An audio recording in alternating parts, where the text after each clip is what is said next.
राज्यसभा के उप सभापति माननीय हरिवंश नारायण सिंह जी, विधानसभा के माननीय अध्यक्ष श्री सतीश महाना जी, उत्तर प्रदेश विधान परिषद के माननीय सभापति श्री कुंवर मानवेंद्र सिंह जी, उत्तर प्रदेश के माननीय राज्यपाल जी तथा देश के विभिन्न राज्यों से पधारे सम्मानीय पीठासीन अधिकारीगण एवं सचिव माननीय मंत्रीगण तथा इस गरिमामयी सभा में उपस्थित सभी विशिष्ट महानुभावों का मैं अभिनंदन करता हूँ।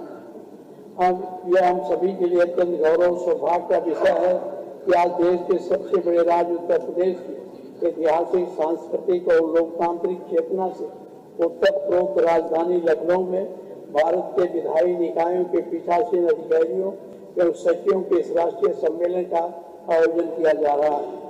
लखनऊ केवल नगर नहीं, यह संवाद की परंपरा, सह-अस्तित्व की संस्कृति और संतुलन की राजनीति का जीवन प्रतीक रहा है। यह वही भूमि है जहाँ मतभेद, टकराव और कारण में नहीं बल्कि तहजीब, विवेक और विमर्श के माध्यम से व्यक्त होते रहे हैं और यहाँ सत्ता और समाज के बीच संवाद को सदैव सम्मानित मिला है। उल्लेखनीय है कि इस विधानसभा से इस प्रदेश देश के लिए कई प्रधानमंत्री भी दिए हैं।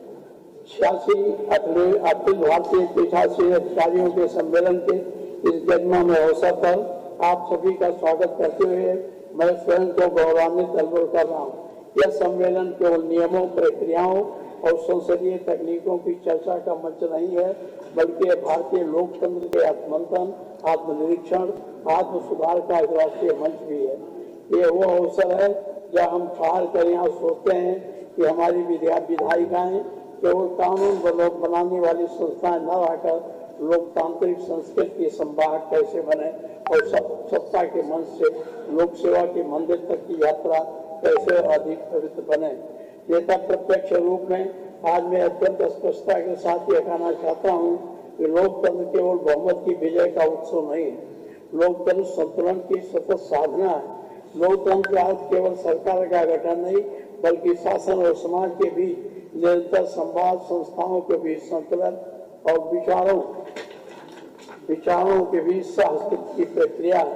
लोकतंत्र की वास्तविक सुंदरता मौन में नहीं बल्कि प्रश्नों में, एकरूपता में नहीं बल्कि विविधता में, और प्रभुत्व में नहीं बल्कि सहभागिता में है।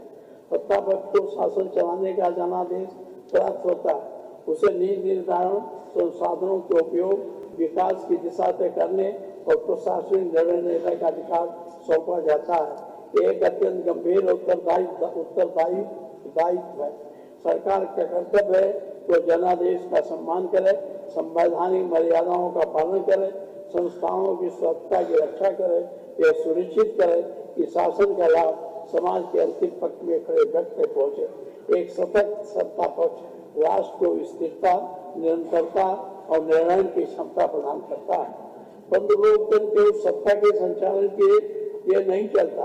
प्रत्येक को जमीन पर उठाने, नीतियों की समीक्षा करने, शासन की दिशा पर निगरानी रखने और वैकल्पिक दृष्टिकोण प्रस्तुत करने की संवैधानिक जिम्मेदारी दी गई।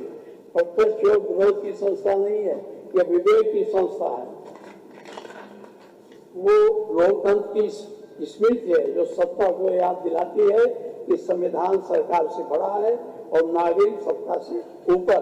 सत्ता पर प्रतिपक्ष लोकतंत्र के दो अनिवार्य स्तंभ भी नहीं बल्कि दो गतिशील शक्तियां हैं। तो लोकतंत्र के दो पग हैं, एक आगे बढ़ता है, दूसरा संतुलन बनाए रखता है।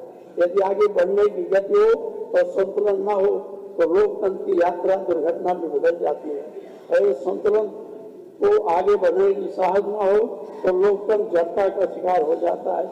इसलिए स्वस्थ लोकतंत्र के लिए सशक्त सरकार और सजग प्रतिपक्ष दोनों का समान रूप से मजबूत होना आवश्यक है। यह सत्ता लोकतंत्र का शरीर है। जब पीठासीन अधिकारी सत्ता और विपक्ष दोनों को सम्मान के दृष्टि से देखते हैं, जो नियमों के संरक्षक बनते हैं, न किसी पक्ष के, जब वो सदन को बहस का मंच बनाए रखते हैं, न किसी प्रदर्शन का, तभी संसद और विधानसभा में वास्तव में लोकतंत्र के मंदिर बनती है। एक परिपक्व लोकतंत्र में राजनीति विपक्ष बाधा नहीं बल्कि संतुलन का माध्यम होता है। राजनीतिक प्रतिद्वंदता लोकतंत्र के आभूषण होते हैं। वो व्यवस्था को चुनौती देकर उसे जड़ होने से बचाते हैं कि जब प्रतिद्वंदता सत्ता में बदल जाती है तब असहमत को, राष्ट्रद्रोह और आलोचना को अवरोध समझा जाने लगता है। तब संस्थाएं धीरे धीरे अपना आत्मा खोने लगती हैं। तब सदन विचार विमर्श के मंच के बजाय नारेबाजी का रंग बन जाता है। संवाद का स्थान शोर ले लेता है। तर्क का स्थान आरोप और नीति का स्थान प्रचार। धीरे धीरे मानसिकता जन्म देती है। सत्ता से प्रश्न करना, राष्ट्र के विरुद्ध खड़ा होना है। यह लोकतंत्र के लिए सबसे खतरनाक भ्रम है। भयग्रस्त लोकतंत्र कभी सशक्त नहीं होता। भय में प्रश्न नहीं पनपते और जहाँ प्रश्न नहीं होते वहाँ सुधार नहीं होता। भय विविधता को बोझ मानता है। एकरूपता को सुरक्षा और राष्ट्र एकरूपता से नहीं बल्कि न्याय, विश्वास, संवाद और स्वाभाविकता से मजबूत होते हैं। राष्ट्र तक शक्तिशाली बनते हैं जब नागरिक बोल सकें, असहमत हो सकें, फिर भी स्वयं को सुरक्षित अनुभव करें। स्वतंत्र भारत के प्रारंभिक वर्ष में विपक्ष सरकार का तीखा आलोचक था और उससे देशभक्त पर पश्चिम नहीं लगा जाता। नेहरू एवं अटल जी के संवाद संसद से लेकर संविधान सभा तक तीखे वैचारिक संघर्ष हुए पर राष्ट्र के प्रति निष्ठा पर कभी संदेह नहीं किया गया। सदन में वाद विवाद होते थे, सरकार से असाज होती थी, मंत्री उत्तर देते थे पर भाषा संवैधानिक मर्यादा में रहती थी। असहमत और राष्ट्र प्रेम का सहअस्तित्व हमारे लोकतंत्र की मौलिक पहचान था। संविधान सभा की भाषा इस संदर्भ में हमारे सबसे प्रामाणिक दस्तावेज है। वहाँ मतभेद थे, आशंकाएं थी पर एक साझा संकल्प था। एक ऐसी भारत का निर्माण जो स्वतंत्र न हो बल्कि न्यायपूर्ण हो, केवल शक्तिशाली न हो बल्कि मानवीय हो। हमारा संविधान अव्यक्ति स्वतंत्रता, असहमत के अधिकार और राजनीतिक विपक्ष की वैधता को न केवल स्वीकार करता है उन्हें लोकतंत्र का प्राण तत्व मानता है। ये एक आत्मा की नहीं बल्कि संवैधानिक निष्ठा की अपेक्षा करता है। इस युग में लोकतंत्र का भविष्य केवल संस्थाओं की मजबूती में नहीं बल्कि संस्थागत आचरण की सूचिता में नहीं है। केवल नियमों में नहीं, मर्यादा में नहीं। अंत में मैं इस महत्वपूर्ण राष्ट्रीय सम्मेलन सफल आयोजन के लिए माननीय लोकसभा अध्यक्ष श्री ओम बिरला जी, माननीय सभा के सभापति श्री हरिवंश नारायण जी, उत्तर प्रदेश विधानसभा आयोजक श्री सतीश महाना जी, सभी को तथा सभी पीठासीन अधिकारियों, सचिवों और देश के सभी राज्यों से पधारे प्रतिनिधियों पर हार्दिक आभार करता हूँ। इसके बाद मैं अपने राज्यपाल महोदय को, परम आदरणीय राज्यपाल जी को मैं अपने तरफ से आभार प्रकट करता हूँ क्योंकि वो हमारे विधानसभा की और गणतंत्र की, उत्तर प्रदेश की विधायी संस्थाओं की अध्यक्ष है। इसलिए उनको एक बार मैं अपने हृदय से आभार करता हूँ। आशा करता हूँ कि इस मंथन से ऐसे विचार, ऐसे संकल्प और ऐसी परंपराएं जन्म लेगी जो भारतीय लोकतंत्र को अधिक गरिमामय, सहभागितापूर्ण, समावेशी और सशक्त बनाएगी। हमारे संसदीय लोकतंत्र को नई ऊर्जा प्रदान करेगी। इन शब्दों के साथ आप सभी का हृदय से धन्यवाद करता हूँ।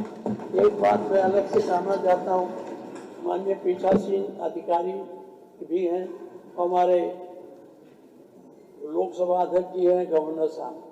आजकल एक परंपरा चल गई है कि कार्यपालिका विधानसभा के कार्यों में जितना हमारे सदन को चलना चाहिए उसको न चलाकर कम दिनों में चलाती। जितना विधानसभा में बहस होनी चाहिए, चर्चा होनी चाहिए, बजट पर चर्चा होनी, क्योंकि सदन का समय कम करने से चर्चा का अवसर हम खो देते हैं।